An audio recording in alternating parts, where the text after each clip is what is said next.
Sir. I want to confirm, before we start, good morning to everyone. This is our fiscal court work session. And good morning to everyone. We have a couple of our court members joining us via Zoom, Bill Burke and Dr. Chad Wallace, and everyone else in attendance. I want to confirm who we have on our Zoom call with us. Deborah DeLong, are you dialed in?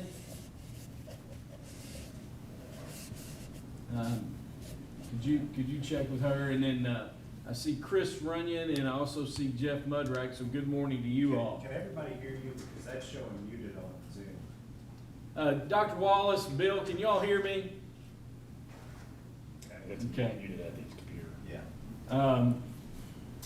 We will get started and go ahead. We've got a couple guests with us. We have Joe Kane and Amber Hoffman. And Joe's going to speak to us about a ordinance that has been proposed in draft form with the Planning Commission. And that is related to small cell towers. And then Amber's going to give us a recap and some information, a recap of our primary, and then some information about procedures as we go forward for the general election. So, Amber, would you start off and share with us? And really appreciate you being here with us, and thanks so much. You want me up here? Yeah, Okay. if you go to the podium, Okay. absolutely. Okay. All right, so Chad had some questions about last election. He wanted to know a little bit of some statistics. So we had about 13,000 votes cast, 13,714. We had a turnout of 31.69%. In the mail-in ballots, we had 11,122 issued, 9,919 returned. The County Board of Elections accepted 9,779 of those. 140 were rejected. Now, the majority of that 140 that were rejected was due to 53 of them were postmarked after Election Day, which was the deadline, and 48 of those didn't have signatures at all, which 2 signatures are required on all absentee ballots. So that was the majority of those that were rejected. Early voting in the primary, we had 1,696 voted or ballots cast, and then Election Day we had 2,239. So those were the statistics. It's pretty successful primary. It was a challenge because you had to set up at Ann Mason, and you all were there for an extended period of time, about 3 weeks, correct? About a month. About Close to a month, yeah. And you all operated out of there. Can you give the court an update on what the plans are for the general election and how the early voting will look, and then if someone wants to request a ballot by absentee, what they might need to do? Yes, we're currently taking applications for absentee ballot by mail. There are 2 ways that somebody can apply for that. One is to give us a call, and they can apply over the phone. And our phone number is 502-863-7875, and you can press 5 for the election department. We'll begin early voting this election October 13th through November 2nd. And that's going to be at the Scott County Public Library, 8:30 to 4:30, Monday through Friday. We'll also have Saturdays available at the Scott County Public Library starting October 17th from 9 to 1. And then on Election Day, we have a plan to have several precincts open or several locations open. We just don't have that plan approved by State Board of Elections yet. So as soon as that plan's available, we'll start spreading the word on where those locations are. And I was going to ask, if we could share on social media what the plan is to try to help promote so everybody knows. I've seen a few graphics, but I'll get with you and we'll try to make sure we try to share and help spread the word. I know you all are very busy and you got a lot of, I mean, it's a big task, to say the least. So I appreciate the efforts that you do. Welcome. What questions does anybody have for Amber? What were those early voting dates again? October 13th, and that's 8:30 to 4:30, Monday through Friday. Through election day? Yeah, through Election Day. And that's important for people to know, of course, because early voting is just like Election Day. It's the same thing. It's just we're going to spread it out over one day over 3 weeks, 8:30 to? 4:30. Is it possible to get those numbers and just? Yeah, I can make copies of this. I can do that and spread it or pass it out. That'd be great. Any other questions? Anyone else? Amber, is there anything we can do to help you? I'll let you know. All right. There's lots of things you could do to help. Yeah. Yes, thoughts and prayers, yeah. Well, Hey, Judge, Dr. Wallace. I also asked Amber to talk about the process of redistricting, and how that would work out, when those things take place, and how that could be, just so the magistrates are aware of that process and when all that will take place. Well, that will begin sometime next year. The state and LRC will start contacting us to start that process and getting with you guys to appoint that reapportionment committee, because I believe it starts with magisterial districts first. So you guys will appoint a board to start that process, which the county clerk will be a part of that board, the chairman, I believe. Dates on when that will start exactly, I'm not sure. I'd have to do a little research on that. Does that finish up prior to the next election? You know? Yes, it's supposed to. Now, So we have new last districts. right. Okay. Last time we did that, it did not finish up before the next election. It made things a little difficult. Right, Yeah. right. Held it up a little bit. What about poll workers? How's that? We have plenty of poll workers in Scott County. Now, of course, we've reduced the number of precincts, so that reduced the number we need in poll workers, but we're good. That's a big plus, because a lot of folks, I saw where they were advertising on beer can. Mm-hmm. Secretary Adams. Yes, Yeah. so. Sam Adams. Sam Adams, no, Secretary Adams. Will we do the training for the fall, Amber? Yes, Okay. yes, because, we're gonna have more than one location this time, so Okay. it will, our poll workers, the number has, we've got quite a few that we have to train. Okay. If that number of precincts or polling locations gets approved, Okay. we'll have quite a few to train. And it'll look a little different this time, Yeah. because, what our thoughts were, anybody in the county, regardless of what precinct you're in, can go to any location and vote. So that'll be a little different for our poll workers. Yeah. So how many are you expecting to have precincts? or 8. Poll locations? We've requested 8. And we've tried to spread them out, in the county where it kind of meets everybody's North. needs. Yes, North. north, east, west, yes, Okay. south. That'd be great. One other question. This may be an opinion question from you, Amber, but I think whatever your opinion is would be a good one. When you work in the election department, you don't have an opinion. It's like you at home, you don't have to. The Yes. results of how the election turned out as far as how it worked mechanically, this past primary. Did you see any glitches?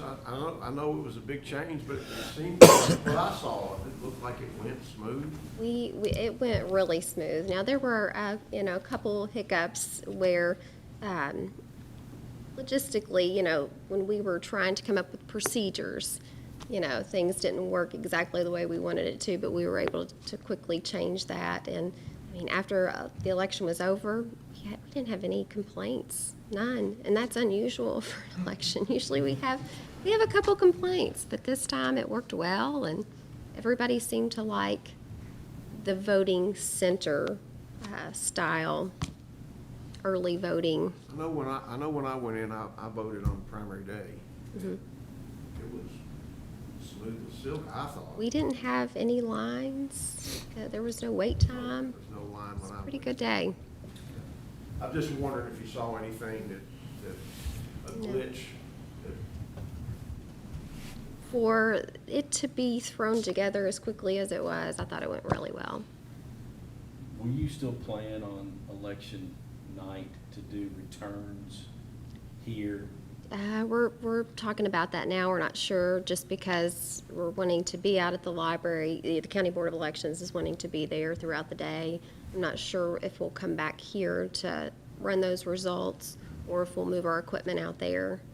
So you could do it from the Right, library? right. But we will have to tally this election, what we have so far election night, and then finish it up, after election day on those ballots that are still coming in by mail. I know Will the some- numbers be released then, that night, election night, they will? Partial. Preliminary, yeah, Yeah. okay. Question. Yes, sir. If you're gonna be running multiple polling locations, traditionally, each precinct has had their voter roll at the precinct. How would you coordinate multiple locations with anybody coming to vote? We now use e-poll books, which every voter in Scott County is on that e-poll book. It's linked to our system.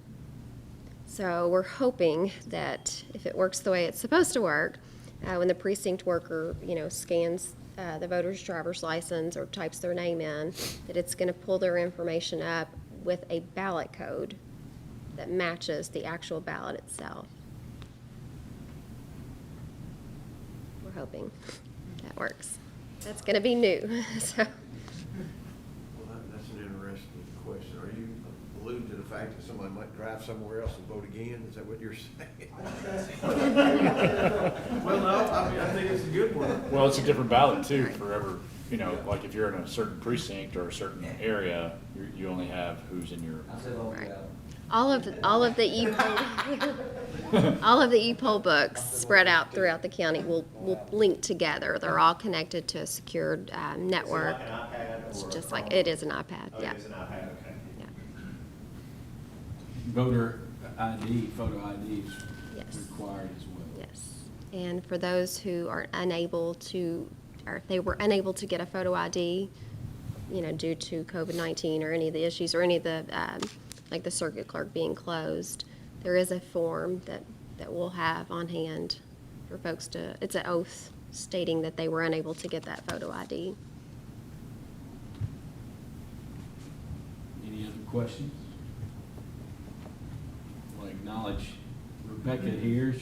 Your staff members answered all questions and presented information, and we appreciate Amber. So, Rebecca, would you like to share anything with the court? Be more than happy to, but Amber's answered questions and pretty much covered everything that I think the court wanted to know. So she gave you, like, information on the primary and what we're planning for the general, so, no, not much. Okay. Yeah. Thank you. I know you had other items to attend to. Yes, yes, and I'll get copies of this for you. Yeah, and we'll hand them out, Amber. Okay. Thank you. Go past the television. You all, the next item, we've got Deborah DeLong is joining us via Zoom. Good morning, Deborah. Morning, I hope you can hear me okay. Now, we can, and Okay, just to give a little background on this request to have Deborah give us about a 10-minute overview of mandatory waste pickup.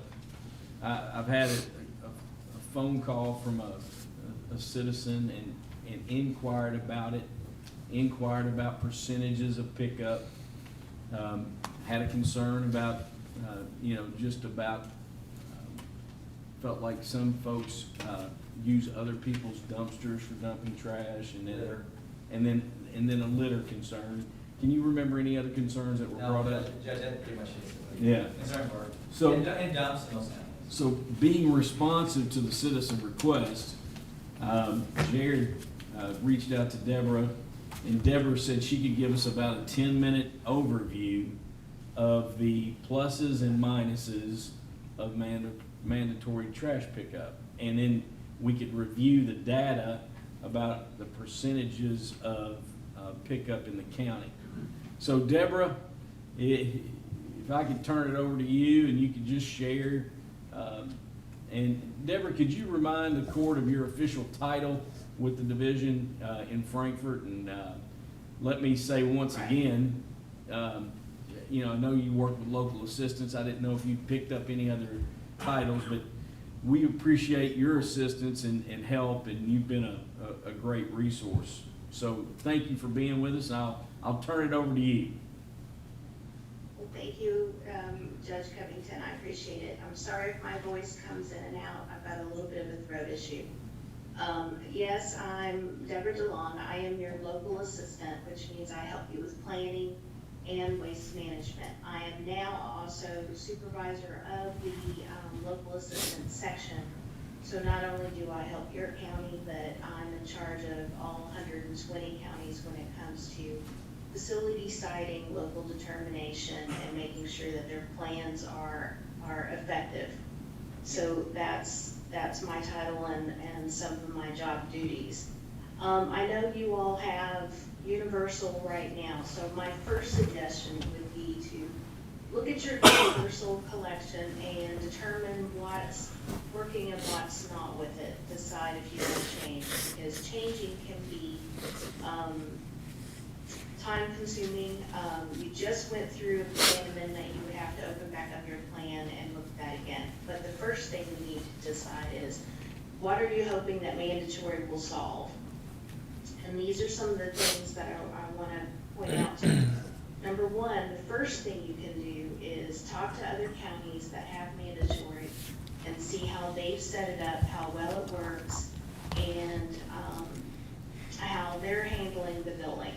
Second thing I want to suggest is, if you're looking for it to help litter, you know, we give out the litter abatement grants every year, and that helps with litter control. But you know, in the state of Kentucky right now, we're seeing an upswing in litter on our roads and in our fields because COVID-19 is taking down some of our workforce. Some people use inmates, some people use transportation people. Those are people who are no longer able to do those tasks. They're in quarantine, or like me, having to do things from home. And then also, excuse me, you're looking at the volunteers are just not getting out there either. So there's a lagging in picking up litter on the road. So all over Kentucky, we're expecting to see a little more litter right now. As far as open dumps, now mandatory can help with open dumps if you have someone that happens to put their trash in their front yard, let's say, or in a field close. If they have the ability to have that mandatory pickup, you know, with the payment being attached to either a utility bill or taxes, they're more likely to use it if they have it. So we have seen that can benefit with that some. I don't know how many open dump areas like that Scott County has. I wouldn't think very many.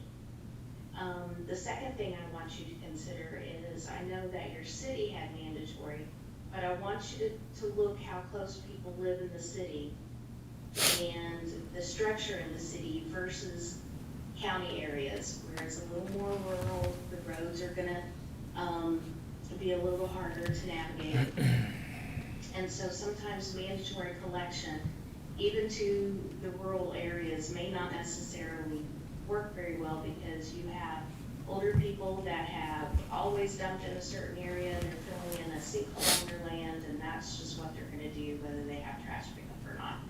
So when we're looking in terms of if you don't have a lot of open dumps and a lot of people who are just putting in their yard because they don't have trash pickup, mandatory may not solve some of the problems that you think they will, especially litter.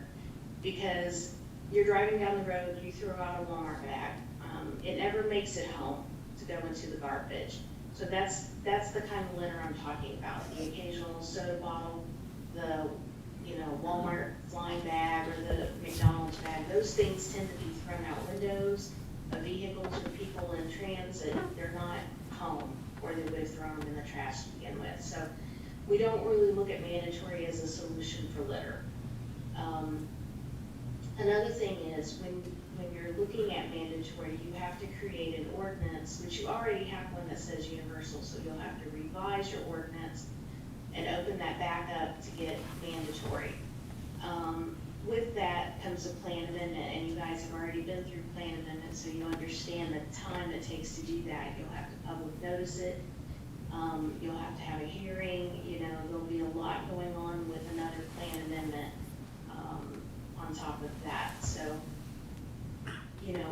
mandatory for some counties work really, really well. For other counties, it depends upon your demographics. Do you have a lot of elderly people who are just going to fill in their sinkhole? Do you have a lot of elderly that can't pay? So financial, it can be a burden on the county. There are about 3 ways you can finance or provide for mandatory collection. One is you find a hauler, you make a franchise agreement, and they're responsible for the billing and taking care of that. Usually they tie it on a utility bill in the state of Kentucky. That seems to be the big thing. But here's the problem. If someone comes in and they have a bill of $100 and they only have $20 to pay on it, which is not going to be paid, the water or the garbage part of it? You see what I'm saying? So they're going to try to credit them with water so they can have their water turned back on. Garbage will be the last thing paid. Now, who picks up that payment? Well, that's the county, because you've mandated them to have the trash. So if they can't pay for it or don't pay for it, the fiscal court will have to cut into the budget to make the difference up to that franchise hauler. If you want to handle the billing all by yourself and not include your hauler, you can do that. But again, the same problem exists. First of all, you'll have to have some administrative work to make sure that the bills are done correctly. You'll have to have some kind of delinquent things in place. So let's say they don't pay the bill and they're not going to pay the bill, then are you going to put it through your court? And that's what a lot of people do. They put it through the court and put like a lien on the property and things like that. So you're looking to tie up your court system. You're looking to tie up some administrative people in order to get mandatory done. And you risk taking a hit to your budget if the demographics in your county says that, they're not going to be able to pay. So it's a matter of, you're looking at financial equity of your residents. Cities tend to have things laid out in place and not as many to take care of as country. So as county. So there's a little bit of demographic difference why this works a little bit better in cities than it does in a rural setting. The houses are closer, people tie it to their properties.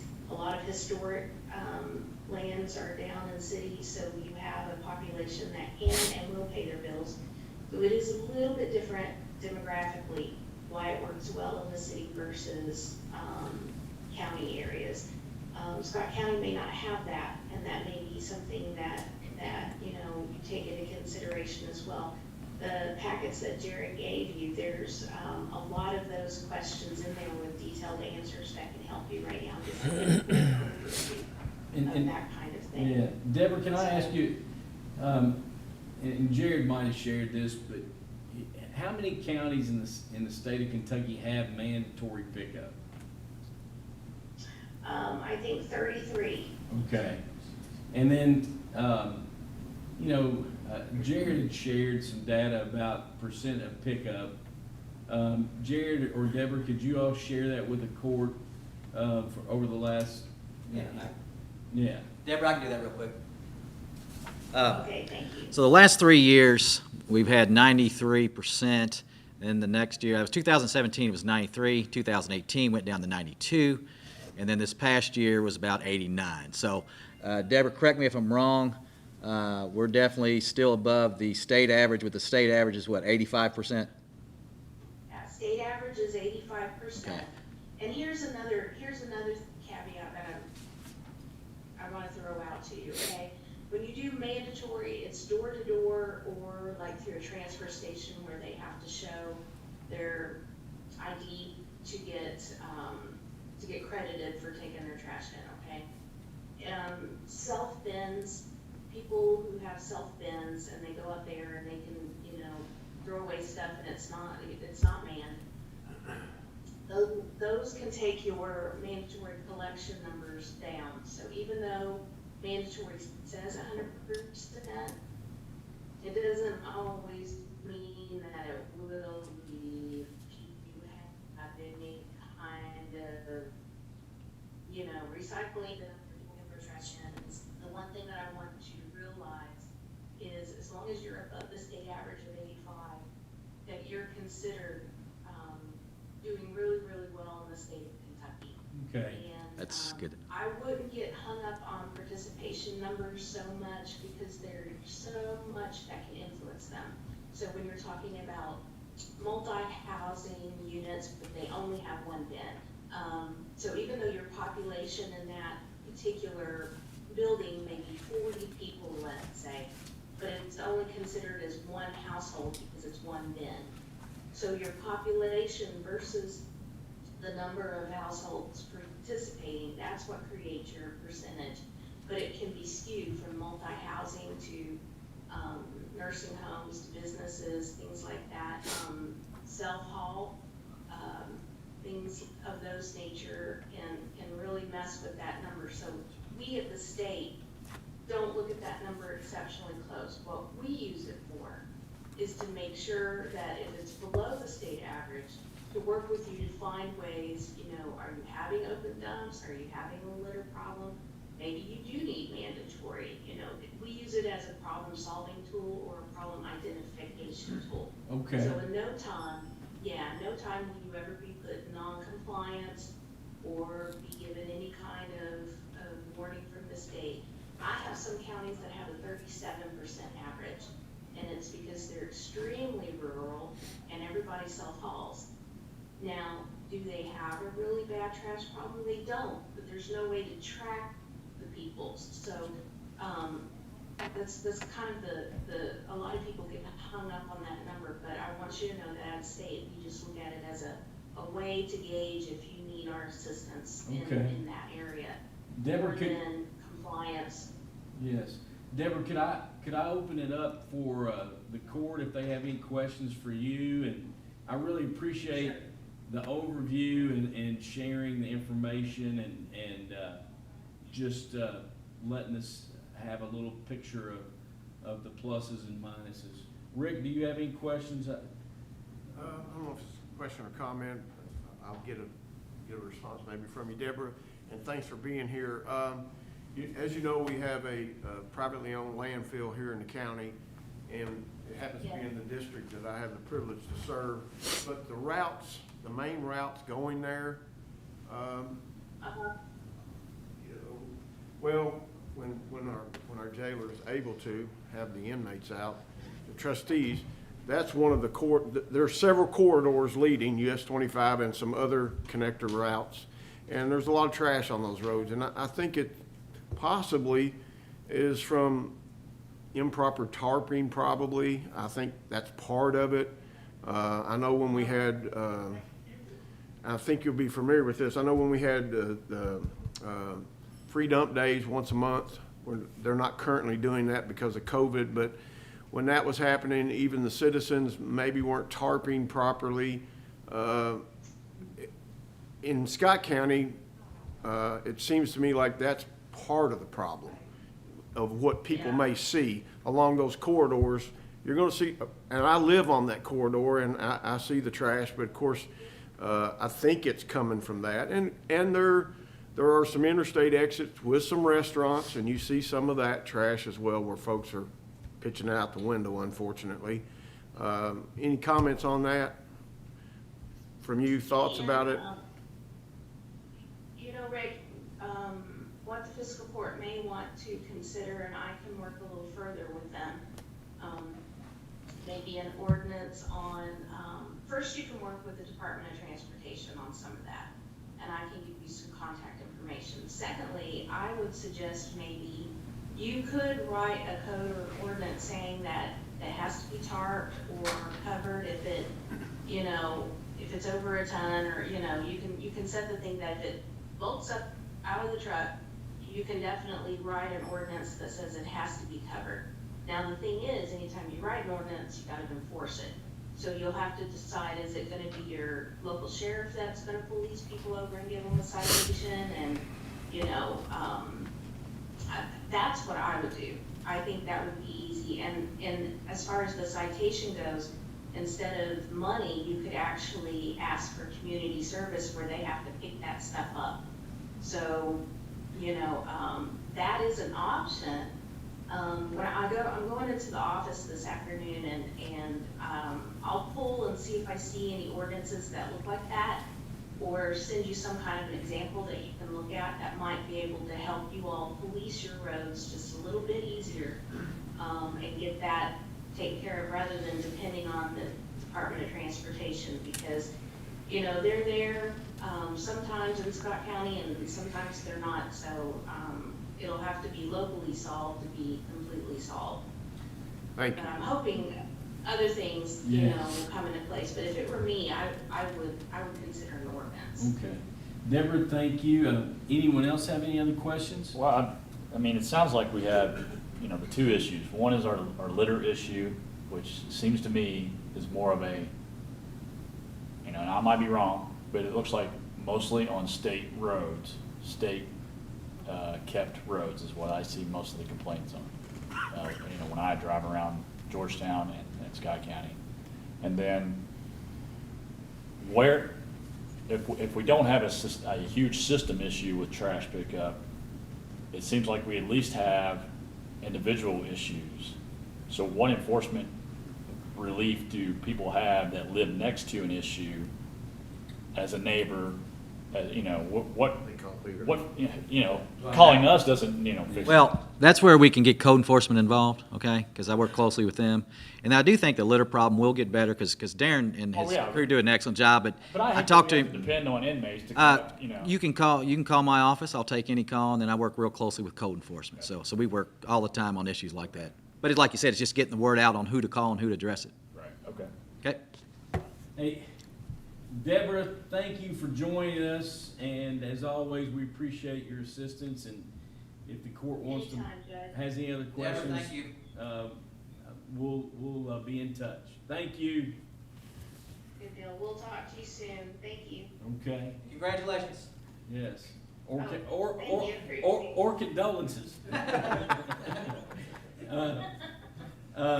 Joe Kane is with us now, and I'm gonna ask Joe to step to the microphone and just kind of give us an overview of the genesis of the small cell tower ordinance with the planning commission, and then answer any questions that the court might have. And Joe, as always, thank you for being here, and thanks for what you do. Okay, thank you for having me.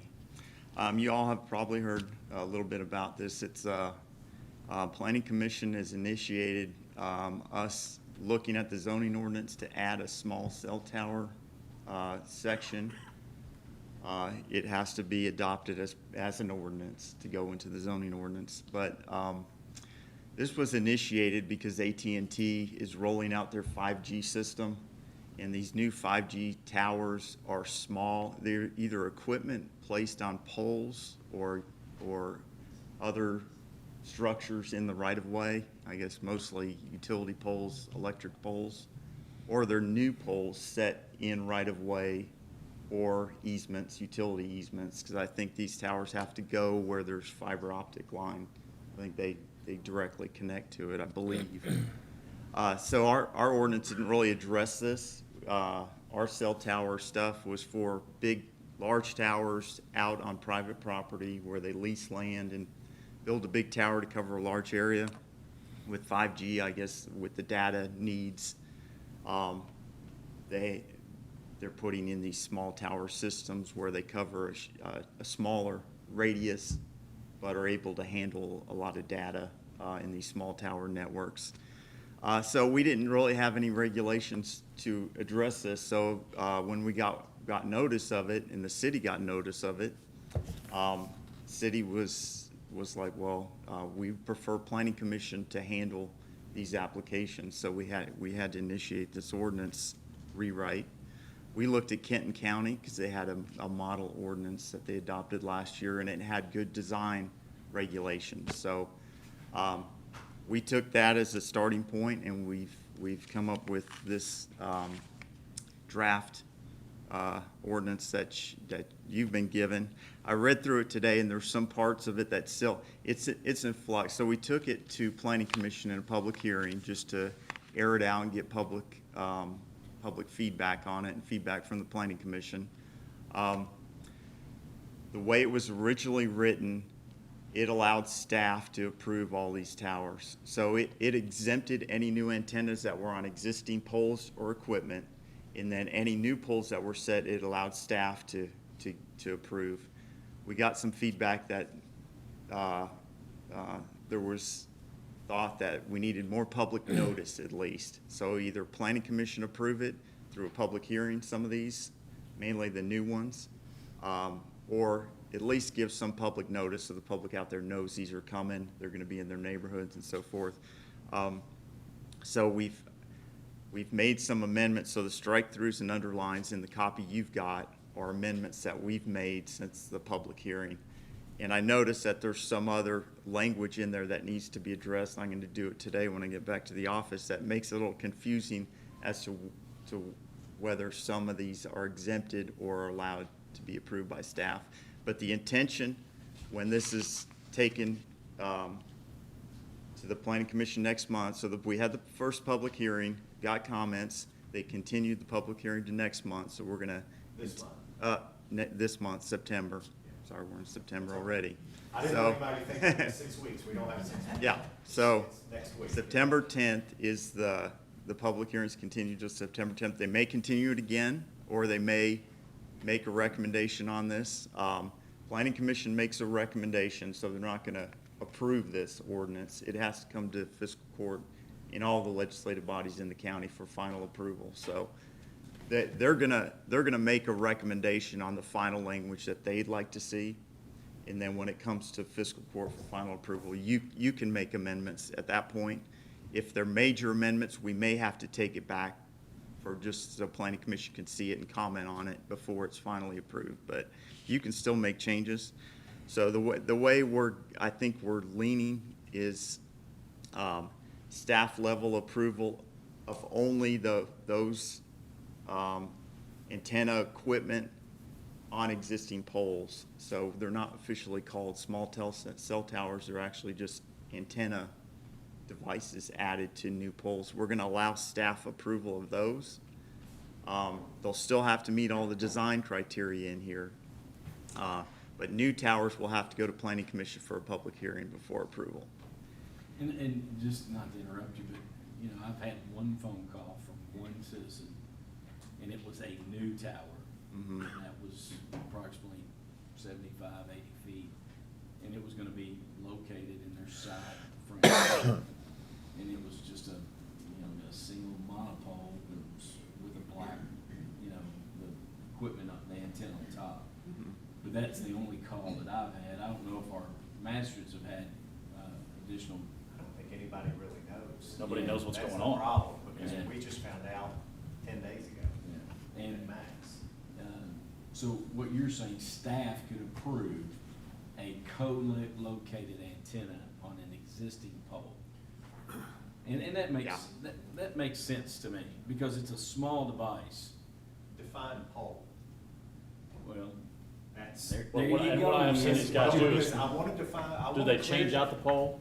Because I've talked to a few of them that, these cell people, they want to come in and take the current pole, they take it down, put up a new pole, that might or might not be a little bit higher, and then with their equipment, and then whatever equipment was below it stays there too. So that was a little bit of a different twist that I had Yeah, dealt no, with I don't think through they, the school system, the way this is written, they can't change out the pole just to attach, you know, put in a larger pole that's gonna be for later on for an antenna. Okay. So that's a question you had. No. My What is- question no, was you- that yeah, we- you had a we- question about what is a pole? Yeah, what is a pole? Because, What's the I mean, height? You know, there are decorative street poles. Mm-hmm. There are wooden telephone poles. There are very large overhead utility structures that aren't really poles, they're actual structures. So, you know, I would like to see some kind of definition because I represent multiple neighborhoods in the city. And, you know, we get to vote on this as well. And since I represent those folks as well as council representing, I may have a different take on this and get different feedback than council members do because we're districted and they're not. Right. So I'd like, you know, I live in Bradford and we have decorative street lamps and poles all over the neighborhood. You know, is there going to be a retrofitted ability to put something on those poles? I'd like to know what the definition of a pole is. We define everything else in here, but we don't define a pole. We do define a utility pole on page 2. Structure originally constructed for the support of electrical, telephone, cable television, or other video services, street lighting, or similar cables and located within the public right-of-way or utility easement. So when it says street lighting, clarification of whether it's decorative street lights? Well, or if it's yeah. a street light on like at the entrance of Bradford coming off the bypass, there's a steel pole with a street lamp. Right. There. I could handle that, but I want to clarify because as this technology continues to evolve, if it's not excluded and explained, then they can go wherever they want with it and staff can approve it.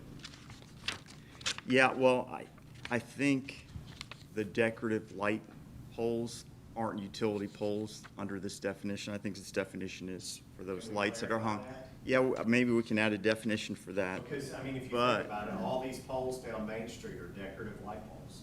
You know, what would prevent them from, as technology evolves, from coming in and because you have so much broadband use down here with businesses and stuff. I think I think the intent would be to add those to those. you Yeah, know, I think as they will, yeah. As they move forward, they'll want to co-locate, but they try to match the. The, Stealth the, technology is referred to. yeah, the thing There you go. about, But again, what is that? I mean, we don't have an example sitting They here try in to front of blend, us. they try to blend it in. Is it as big as this TV or is it as small as this phone? Without having an example of what stealth technology I'll is. try to, I'll try to copy and paste some examples that I've seen on the internet. But what are they gonna use though? You know, they're gonna use the cheapest thing they can find a lot of times, so. But- you know, if we don't hold them to the ground, they're gonna come into these places and make places that was decorative, our downtown looking nice with decorative But I think lights. we have a framework that lays out how to go about it. I think it's a I don't start. wanna be, does this body wanna approve every time? I would rather have staff at planning and zoning have the framework. Yeah, I'm fine with him Yeah. enforcing it, but, you know, I wanna be a part of making sure that The we don't framework. allow our city or our neighborhoods to get jumped up, No, I agree. you know? and I think we based oughta on have- just, we're gonna allow everybody to do whatever. And that's the problem. If it's not explained in here, then it's They're gonna subject take to advantage of it. interpretation. It's subject- AT&T won't care. They'll do No. whatever in there and you won't then get it done. It's subject to interpretation by staff, and it might not be the intent that we ever want it to happen. Yeah. And so, you know, I'm always, when we do things like this, I look for the unintended consequences. And you know, unless it's got further clarification of decorative lighting and all that, and if a future court wants to change it, or a future council wants to change it, so be it, that's on them. But right now, it's us, and that's my concern. So the purpose of me inviting Joe is for us to have this conversation. Right. And I think Joe can take it back and try to get a clear picture and a framework for approval so that it does not, we want to have a community standard. And that this community standard, the zoning, the ordinance makes sure that we don't have anything that falls below whatever standard that the planning commission and the fiscal court wants to put out there. And, I don't know how that, it'll take a little work, but I'd much rather talk about it now than what Dwayne and David are talking about. We look up and we see some monstrosity, but I think we have to work together because the technology is going to continue to evolve and the need is not going to go away.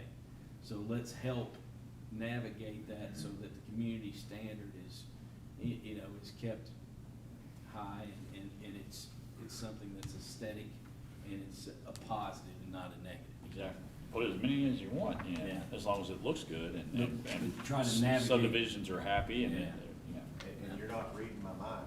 So, are there is there any other questions for Joe? Yes, sir.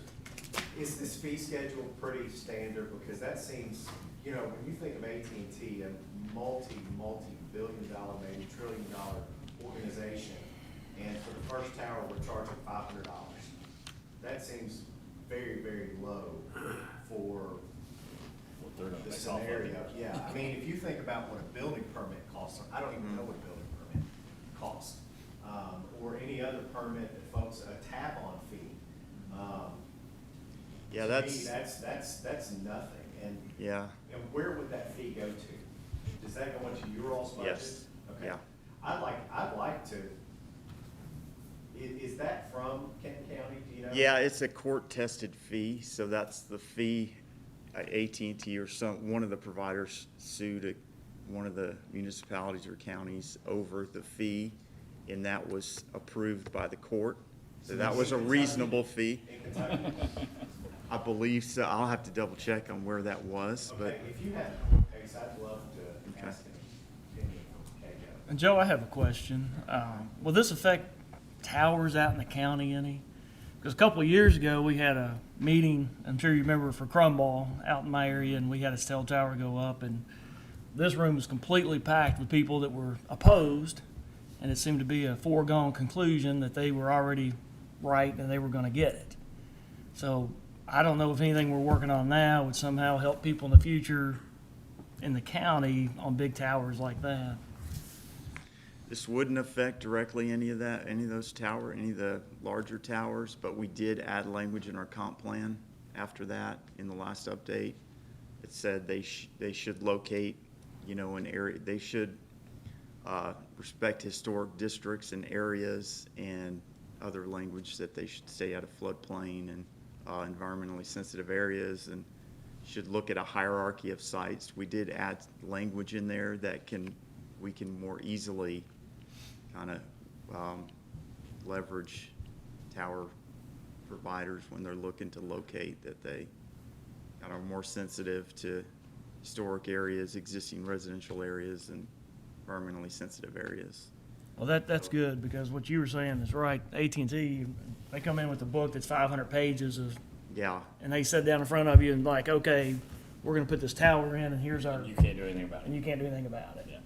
Even though every person out there in that area, and it was pretty controversial at the time, at least in our little area, and nobody seemed to have bad service, and some people had done some research and thought there were other towers that could be used to put that stuff on, and so anyway, I like that we did that in the comp plan, and hope that, especially in the city, there'll be some mad residents. As we all know, as closer it is to your house, the more serious it is. Not in my backyard. That's exactly right. But we all get that, because none of us want a big tower in our backyard. So anyway, that's my comment. Joe, you mentioned comprehensive plan, and we've had a couple discussions about,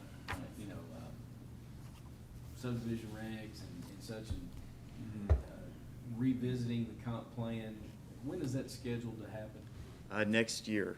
we need to kick off the new 2021. Yeah, So within 6 months. yeah. Early 2021 we'll start. Hey, Joe, I appreciate you coming and. One other comment. Yes, sir. If you don't care. Absolutely. Just thinking back about, I think the conversation is probably the same. If you put it on an existing pole, and we had that happen, or they talked about doing it, when we put the pole lights up at the county park. But if I remember that they didn't go through with it, but Didn't go if I through. They remember found the another proposal, pole. right, but if the proposal was they were gonna extend on up, That pole would have been higher. which is what the real issue is. We're looking at aesthetics. I said that right. And I've read through this, and it looks like you've tried to address all that it's gonna be, what you call it, Alvin, stealth? I think they use Yeah, that term in stealth there. in residential areas. Well, so that's my question. I've looked through this thing. I haven't read every word, but it looks like they're not gonna be extending these poles. They're taking an existing pole and probably getting right on top of it. Am I correct in that? Yeah, on top of it or on before, they're limited, these small towers are limited to the maximum height in the district. So residential areas, they'll be limited to 50 feet is the maximum height in a residential area. So they could go on top of a pole because the poles are normally 30 feet high. So, but whatever height, I think they need them 30 to Right, but 40 I feet think- typically. I think the conversation was. Is that what it is, over 30 the- to 40 feet? Mhm. Well, I think, Yeah, we had the same conversation with the schools, AT&T, or I think it was AT&T. They wanted to extend at Scott Middle Field. And the conversation was, we want to just put stuff on the top of your pole. And when we got into the meat of the discussion, though, it was, no, we're gonna take that whole pole out, put a new pole up that's gonna be higher, put your lights back under there, and the equipment's on top higher than what that pole was gonna be. So Dwayne's the one that put And I said no to it. he put it on the, he said, hey, you might want to check in. I was like, go talk to Joe. And Y'all too big a headache. Y'all don't talk to Joe. we, dance that dance and, I always want to give you all information. And that dance went away, but here's our reality too, gentlemen. I'm beating the drum as hard as I can to get us solutions and things to look at as possible, how to expand broadband out in the county. And one of the options, and I anticipate getting feedback from geo partners within the week. They'll give us an analysis. But one of those possible solutions is a private LTE partial network solution, and that would be using existing towers, and then where you have dark spots, you might have to build a tower or put up a pole. But you want to do it smart, and you want to do it respectful, and I've had a couple conversations with AT&T, and the one especially about the new pole that was going to go in a citizen's yard that had called me about it, and I said, there's open spot like 40 feet away, and they said, no, you have to have it exactly where they locate it because of the sensitivity. And I was just shocked that it's like literally you could move that pole across the street and it'd be much less of a They won't do issue, it. but they did not want to do it. So it's something we're gonna have to navigate as we try to add access to broadband out in the community. And the most future-proof route is fiber to the home, but the most expensive route is fiber to the home. So it's a challenge, but I'm gonna have information for you, and I'll let Joe, unless anybody else has a question for Joe. I did want to point out on page 8, section 5, it says new small cell towers should avoid areas with overhead utilities. A small cell tower is located in an area with primarily underground utilities, which is just going to be most of our neighborhoods. It must adhere to stealth technology that incorporates the telecommunication equipment into a streetscape amenity, such as a decorative lamppost, street light, or other approved design. So where it takes away up here, it gives back up here, like the typical law does. or insurance policy. Joe, thank you, and appreciate you coming, and thanks so much, and we'll be looking for updates. Okay, sounds good.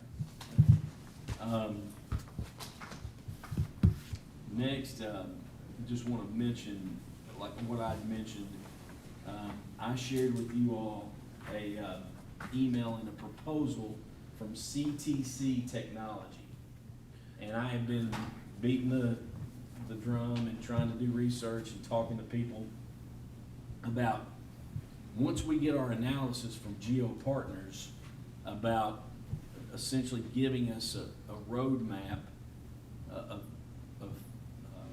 cost estimates and different solutions to expand broadband, you know, the next thing you have to do, in my mind, is find a partner that has a track record, a proven track record of being able to successfully identify federal grants funds, and then writing the grant application for you, and then trying to execute that. And you know, it's a very complex, writing those grants, very detailed. You gotta have a lot of knowledge about the technical aspect of it, and then being able to interpret the requirements from the federal government is a challenge as well. There's discussions as we speak about the validity of the FCC maps, you know, and right now, a lot of grants you are not eligible for grants if you have one spot in an area that can get 10 up and 1 down or something. It's 10 really. So this company, CTC Technology, was referred to me by a gentleman that works in the industry, the fiber industry.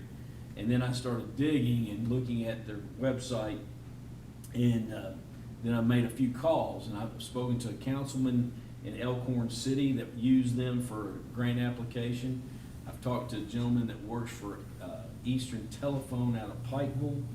And then I talked to Aldona Vicente, who is the technology director for LFCUG. And I've met with Aldona and have a lot of personal knowledge about Aldona, respect Aldona very much. And she said, without a doubt, CTC will do exactly what they say they're gonna do, very professional, thorough. So I've gotten 3 references on CTC and feel very comfortable. I don't wanna ask the court to execute this agreement until we get the analysis back from Geo Partners. I don't wanna put the cart before the horse. But the way the proposal is, they're only gonna bill us up to for their work that it takes, and they lined out the hours and how much it would cost per hour, but they would bill us up to $15,000 for their services. So they're not saying it's gonna cost you $15,000. They're gonna say, we're gonna do the work up to $15,000 and think that they can get it done. I want you all to review that, and I've requested another proposal from another provider that was recommended as well, just so we have a couple of things to look at. But these are professional services. I don't think we have to bid them out, and I'm just really trying to give you all the data and then put us in a position that we can compete and apply for federal monies, because the price tag on a project's going to be it's going to be a challenge. Yes, sir.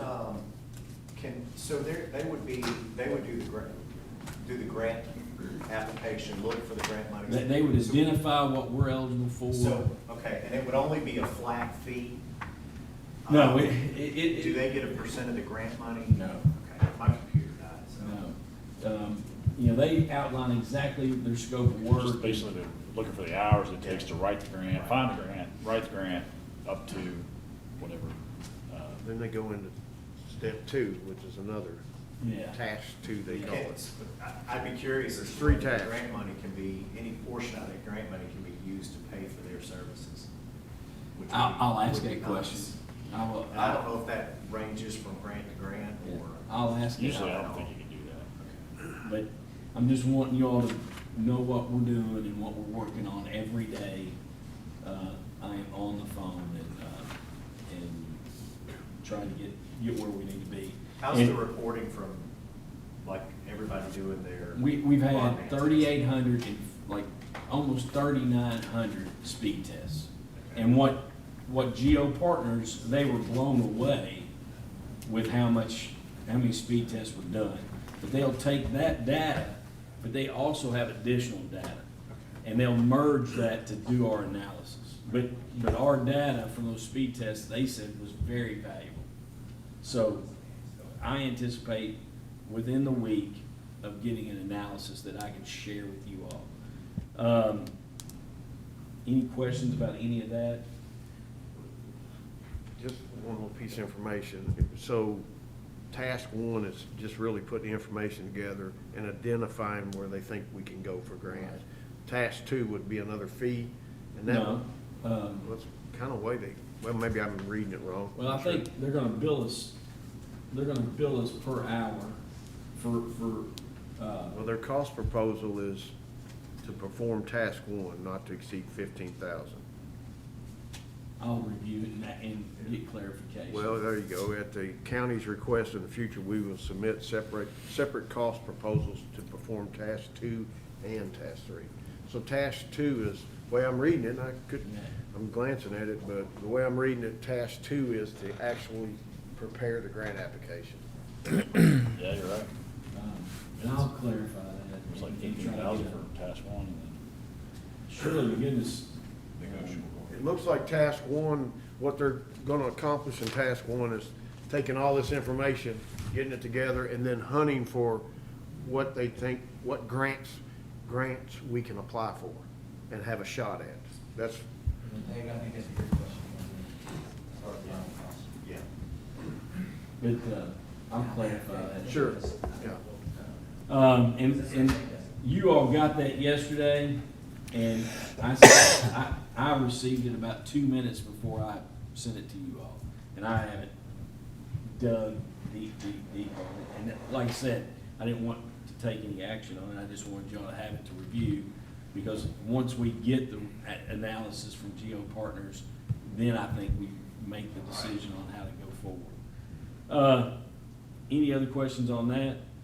I would like, I shared, and Mike Hennigan, if you can share with us, I shared the summary about the cold weather shelter proposal that we shared, previously a few months ago.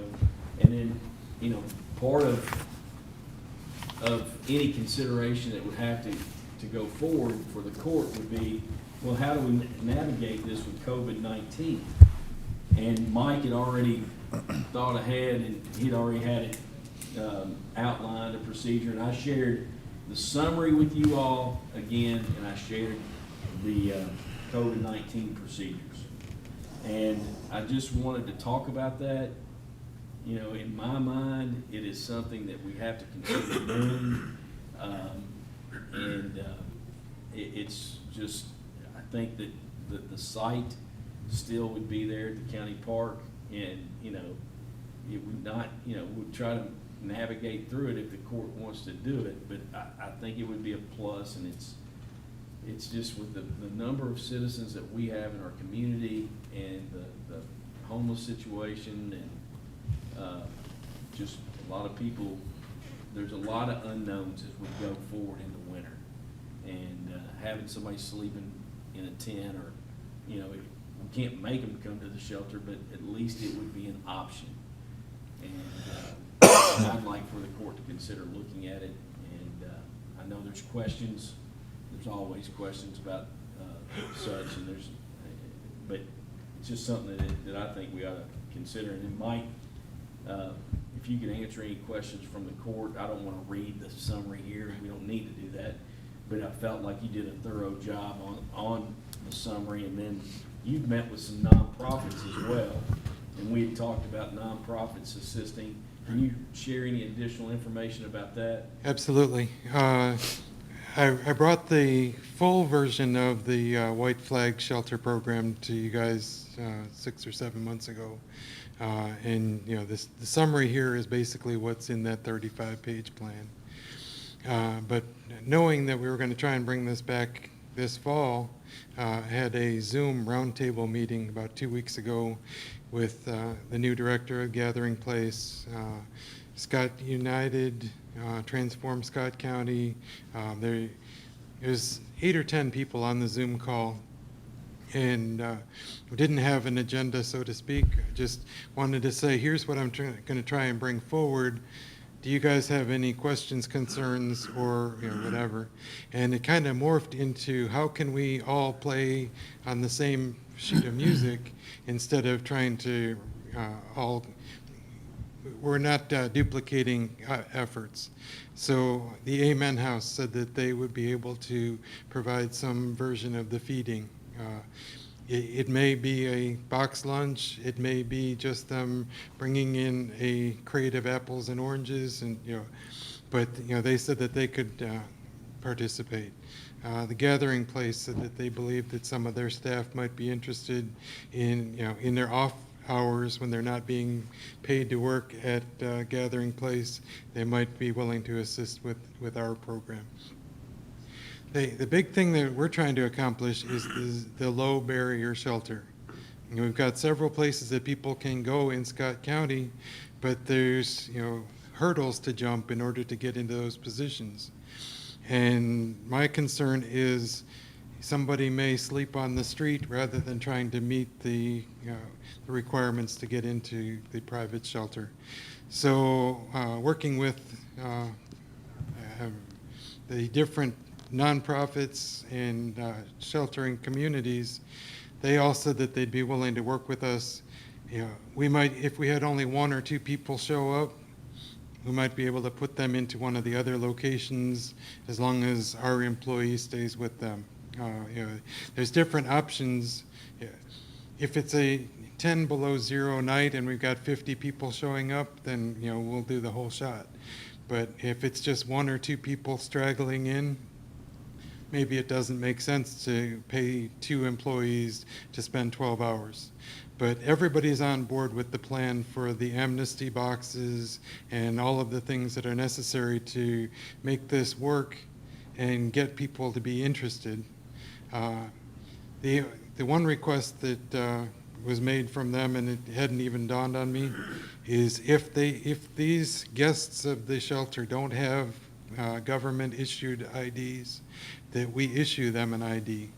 We have an ID card printer, and if you come in tonight and you say you don't have an ID or a driver's license, okay, we're going to take your picture and put your name on it, and then we will use that as your identification for the rest of the season, which allows us to do the tracking and the you can't return for rules and stuff like that. But it's not a legal ID.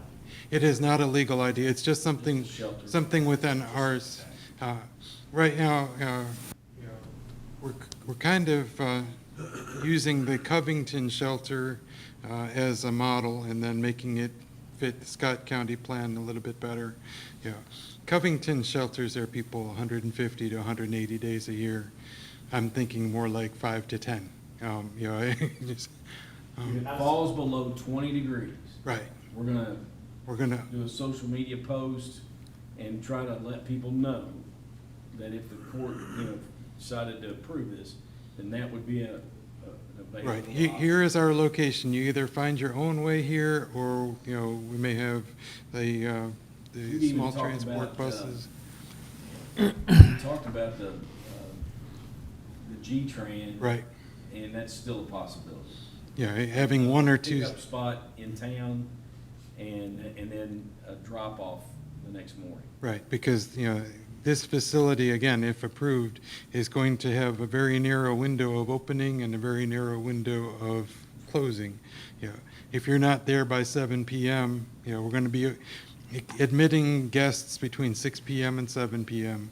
If you're not there by 7 p.m., then you're going to have to find a different way. There'll be exceptions to that, if law enforcement brings somebody in or whatever. But I don't want to make it the Motel 6 where people are onesies, twosies all night long. It needs to be a structured program so that somebody is doing the inspection, putting their goods into those amnesty boxes, and then we've done our intake. Now we're all going to sit down for lunch, and then, you know, kind of a structured program throughout. There'd be a structure I'd like schedule. to make a comment too, and a concern that I have. Homeless people, I don't know if they're gonna get on Facebook out on the street and say, oh, it's 22 degrees tonight, they're not open and it's 20 degrees. The consistency factor, in my mind, you almost have to be open throughout the winter, because I don't know when temperatures drop, when it snows, when there's an ice storm. You know, if we're trying to do it, and then also along the consistency factors, if you're going to be there and you're going to have food, is it going to be some nights have it, some nights not, some nights we're going to be open, oh, it's 2 degrees too warm tonight, and Well, I just don't know the people that need this, you know, what we're offering, if they're going to be confused or they'll ever know what's going on. What does Covington do? Covington has a very high threshold. It's below 32. And so, like I said, they're open from middle of October down to, you know, March. But they're open for a season, correct? Or But If it's, they're not If specific. it falls below 32 degrees, if the Okay. forecast is, that's when they open up. And I understand what you're saying. Yeah. I mean, it's just a hard. I know. And I get, this is the stepping off point. The plan is for several nonprofits and other government agencies to have white flag, whether it be on a flagpole or something on the front window, so the people that are walking by know that today is a day that the shelter is open. Because you're right, they don't have access to Facebook, Twitter, and all those other. Well, but then the person that can't meet the deadline to be there by 7, oh, I got off my job at 7, but I need a place to stay tonight. I couldn't get over here. Now we're going to tell them they can't come in. I don't know. It's just, it's a tough. And I understand what you're saying, but with the budget constraints and the staffing constraints, it would be very difficult. You know, the shelter in Covington, like I said, they house, well, 2 years ago, they housed 86 people per night, 180 nights. 180 nights? Uh-huh. Because they do when it gets hot. Now, that's just It's just cold. their cold weather. They're open basically 7 days a week, from October till March. 80 days of under 32. Was it that much? Well, Yeah. when, you know, getting closer to the river, apparently, you know, They're probably open more. but in any case, you know, we're trying to get this done with 2 paid personnel and then some volunteers.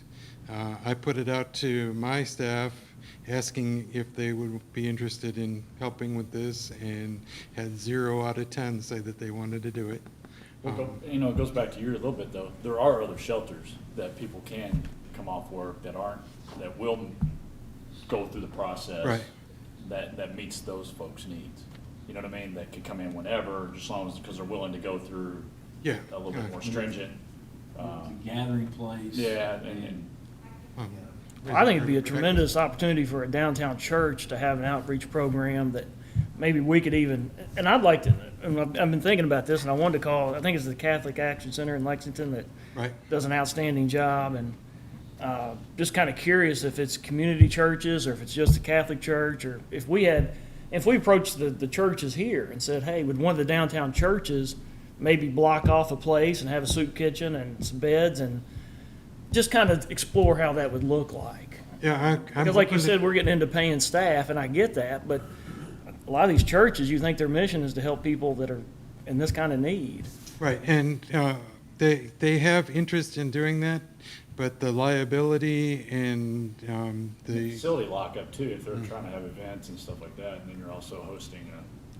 Well, but then whatever our facility is, I assume it's gonna have to meet all the fire codes, and Right. it's gonna have, yeah, The okay. facility we talked about is the blue metal, it's a multi-purpose, it's a concession stand also, but it's big It's enough. got a pretty high capacity. I mean, you could get, Mike, how many did you think cots before COVID? I think we maxed it out at 50 before COVID. Now separating them out a little bit, it's more like 22, 23. So, my question is on staff. Would these be seasonal staff, not permanent full-time. Yeah. Well, and that's the struggle I'm having. You said 0 to 10. Yeah. Anything to do it, because that was gonna be my question too, was how does this affect your budget as far as salaries that we talked about? We would, in my mind, we'd have to, you know, we'd have to budget out of, we'd run it through his, but we'd probably have to do reserve for transfer. Right. But it would be seasonal, it wouldn't be. It'd be picking seasonal, up- temporary seasonal, whatever you wanna call it. And, you know, and basically, we're talking about 12-hour shifts. So does seasonal though, does seasonal, if they go, is that still fall under the 100-hour rule I'll for have to take- retirement stuff? You know, I think Jeff's on here. Jeff, the seasonal, it would still be subject to the 100-hour rule. Yes. So you'd have to hire more than two then? Right. Oh, yeah, you'd have to have a pool, I think, that were available. And that won't be, that wouldn't be easy. But, Did any of those nonprofits say, hey, we'd be there to do some services before? yes, and that's what I was about to say, is that a lot of them said that they thought that they could help with volunteer staff if there was paid county employees as a backstop. The concern that a lot of the churches have with providing these shelters is, you know, you're asking people that are, you know, senior citizens to come in and staff, you know, break up fights, you know, be the forceful. No, that wouldn't work. And, Yeah. that wouldn't. Yeah, so. But having a volunteer there with staff would Yeah, be fine. If we had a paid person if we had 2 6-hour employees and you have one paid employee with a couple of volunteers, one comes in from 7 to 1, the other one works 1 to 7, just to make sure that we've got control over the situation. Obviously, there's going to be some disciplinary actions. People are always going to push the rules. So what we've got written into the plan, if you do this, there's a consequence. Mike, would you send the large document back out to the court? Yes. And that way they can review it and then we can talk. What other questions does anybody have? Yes, sir. I'm just wondering, you've kind of touched on it, but like an expectation and of participation, numbers. I can't really answer that question. I know that when we've opened emergency shelters for tornadoes and flooding and such, we've had very limited response. Ice storm of 2009, we had a shelter open for 13 days, and I think we had 7 people show up. So my expectation right off the bat is that it's going to be relatively poorly attended. People aren't going to believe that we're true to our word. But over time, maybe they start realizing that a warm bed and a box lunch is better than, being in the hedgerow at the library. So my guess is there probably. information out there that I've heard people talk and even ask me, I'm not aware of it, or I don't even know how to go about finding out, I don't think, but people tell me that they think homelessness is on the rise in Scott County. Is there evidence of that, or has anybody else heard that? And I think a lot of it depends on what you label as homeless. Right. But that's all, school information would say the same thing. Right, yeah. It's getting higher. It's getting higher, but a lot of times they're saying that somebody's homeless if they're couch surfing, or they may be staying in their car, but they have options to go places, they just don't choose to. So there are different definitions. But the issue that we're starting to come up against is the cost of housing in Scott County. People that have decent jobs can't afford an apartment around here. Again, the high barriers to get into cost-effective apartments you know, if you're making $12 or $14 an hour, you're way above the limits to get into Scroggins and the HUD locations, but you're gonna struggle to find an apartment for that kind of money, so. One other comment along this line. My wife and I, it's been several years ago now, we used to help in Lexington with some shelters Right. during the wintertime. One thing that I learned and I found out in that community, because you've kind of alluded to it, you don't know how many people are gonna know about it, believe it, whatever. In that community, when they find out that something's available, it spreads quickly. And so we found out in Lexington when we were participating with that and helping, that those numbers, once it got out that this church was doing this, it didn't take long and the numbers increased. I'm not saying that to be negative. I'm just trying in my mind to get an expectation, and I think you are too. Right. And, you know, I think I said it at the last time I presented to the court, you know, we're not trying to make this into a hotel. I don't want for them to think that this is a nice place to go. This is we're not gonna let you freeze tonight, you know.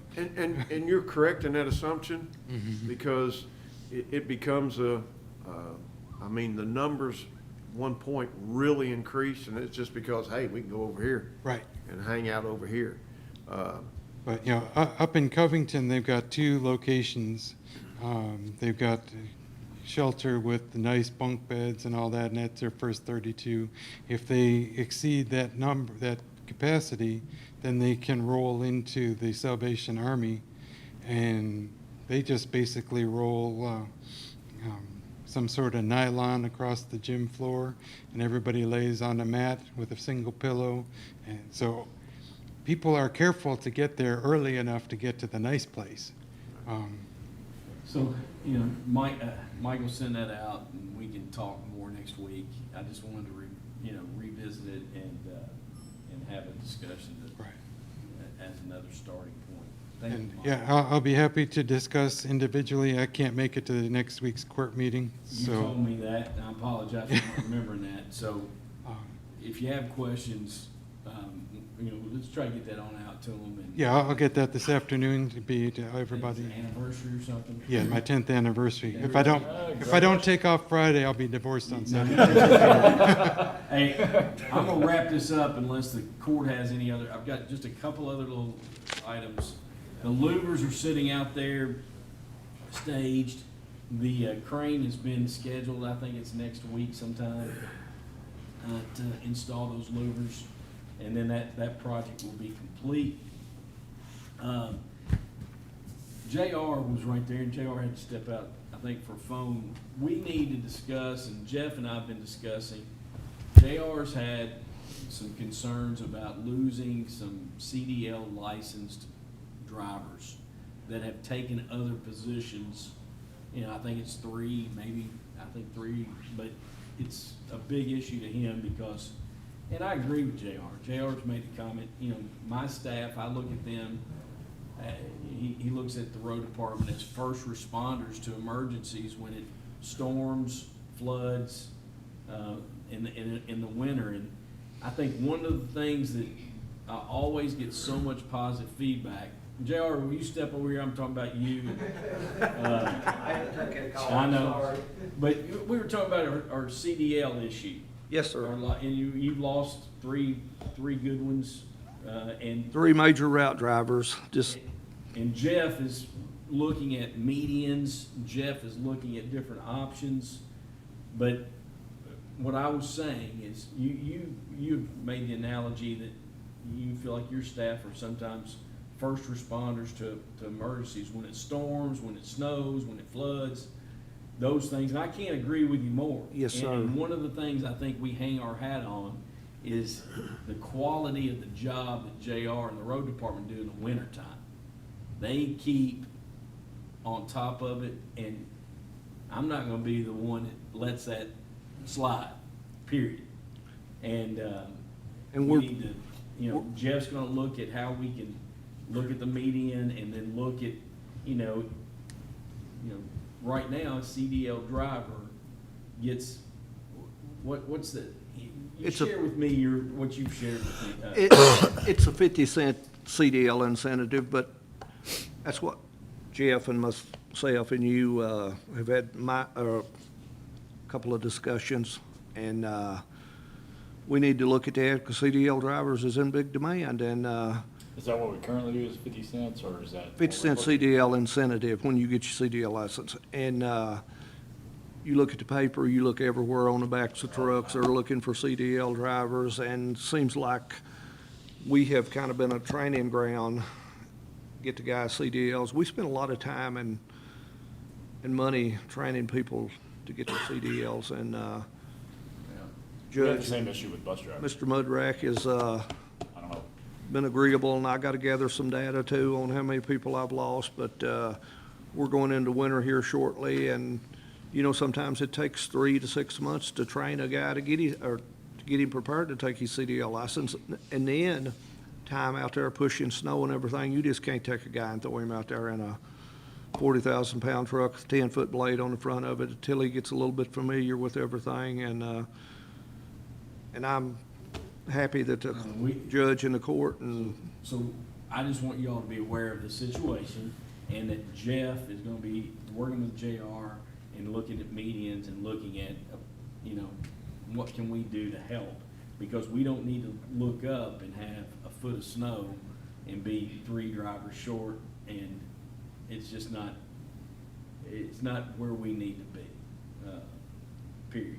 we appreciate that, and in the past, the snows and everything has earned me every gray hair I got. So with that said, I don't have anything else, and if anybody else want to address anything with the court, please do so now. Any comments or anything that they need, and then, Joe, do we have, like, I was talking with somebody this morning about things over at the park, you know, where the new fields are. Is there paperwork somewhere on the phase 2? I keep hearing about phase 2. I wasn't here, so I've never really seen it. and I wasn't either. I've got a map downstairs that shows the position of the next clover leaf and additional parking. I could try to gather additional if. The initial groundwork was done too. And the court. I heard there was The court. some prep. The court approved grading for site prep for that next spot. It's not finished, you know, but since they were mobilized, they felt like that would be a savings to Yeah, do so. right. So I can show you that. And then, you know, I want to Are get. you wanting to make a motion, like next meeting, to start on that? Well, I mean, when is the timeline? I don't There is know. no timeline, Okay. but I'm with you that it's stuff that has I to mean, be because we talked keep about. saying, well, that'd be phase 2, and that's, I've heard that for a couple, you know. But I can year tell and a you half right now. And that's fine if we have a time, I don't care when the timeline is, but when Yeah, I talk to people that are saying this or that, I want to be able to say, phase 2 looks like it's 5, 10 years out, whatever. Kind of like phase 2 of Cephaletta Water Park. Right, well, we've had phase 27 of Great Crossing High School for Right, 10 right. years, you know, so, I mean, I get it. David can testify, I believe that it, like, since we've opened the usage back up with COVID-19 protocols, that they have been scheduled every weekend. And I was out there Sunday morning, it was and awesome. it's crowded. It was and, gorgeous, we've 18 actually- playing, it was. We've actually told them you have to cut your teams back to try to keep it, or Less do crowded. creative scheduling where you only have X here, they all leave, the next pod comes in. Right. So that's what they're doing. But if you built another, if you did the phase They'd 2, wear it out. they'd wear it out. And in my opinion, phase 2 should be artificial, and then our local teams can wear it out every night, all week long. They can play to midnight if they want, and you're not gonna wear it out. Just Now, not swimming in the creek. I'll tell you, I'll give you, JR's working on some more gravel maybe to help the parking. Tim has got some prices to drive posts and put just a 2x10, 12-foot long along the border. That'd be good. The cheap, you know, but nice looking still. You know, he's getting ready to, you know, JR and his team helps mow, but they're gonna do some more seating and stuff this fall. Some picnic tables is what I've heard Yeah. requested from, you know, people. but Tim can build that stuff this winter but with the, you know. There are picnic tables in there, but, like the bleachers and everything, they're all removed. No, I'm talking about Yeah. like on, down Oh, by the outside. creek, like those the teams are Oh, yeah, off. yeah. What I you wish know. I wish we could build 2 or 3 pavilions that were like 20 by 20, just a covered with a concrete base and scatter them along the creek, because that is so pretty out there. Well, people fish out there all the time too, just, I see a lot of use by runners and walkers in the mornings and Swim, afternoons. people swim out there? Only people can't read. All right, with that said, I don't have anything, you know. I have one more thing. Yes, sir. Sidewalks, we need to have a conversation about sidewalks in this. And I don't know where it all lies between, I know I represent, not 99.9% of what is all city limits. I don't even know what the 1.1. But you and I have talked about going, I've reached out But all of to our Shelby state Peel roads, about a stuff. grant, there's grant money you can apply for Pathways to School. And I've talked to Shelby Peel and, just triage and time, but Yeah. I agree with you. I How saw the city somebody's has done not a being little bit. killed Oh, wow. walking along 25 to Scott County High School. I've picked up dozens and dozens of kids saying, get in, don't want to, I don't want the kid that, walking home from football practice, that kind of stuff. And I need to get more educated on just what is our codes, what is our code enforcement, who's responsible for upkeep of, because I know we got like a lot of, sidewalks are in really, really bad shape throughout the city. So, And then, Wayne, I think Eddie Hightower, city engineer, could probably help you some good information. okay, yeah, right, okay. Rebecca, you raised your hand. I did. I just, Amber made copies of We'll the report. we'll grab that. Results from the primary All right, elections. thank you. If And then anybody's before, interested. I'm going to try to make every effort to share your information about your pre-voting and on social media, so people, just help spread the word, because I know it's a big task, and we appreciate it. Anything else from anybody else? All right. Yes, sir. Saturday, September 19th, the Toyota Super Recycling Day. The county's a proud sponsor of that in the city of Georgetown, but I want to publicly thank Toyota for having that. We have household chemicals, paints, old electronics, and sensitive documents. So if you got any questions, just... Batteries? Yes. So just want to thank them publicly, because they do a lot of the heavy lifting, and I know absorb a lot of the costs, and we're very thankful that it gives us a proper way to dispose of things properly, so. And, Jared, I'm glad you didn't try to give anybody tips on the Kentucky Derby tomorrow. My horse scratched. All right. Hey, thanks, everybody. We'll end our work session. We'll be back here next Friday. Oh, anybody else have anything? Mike? No? All right, thank you all.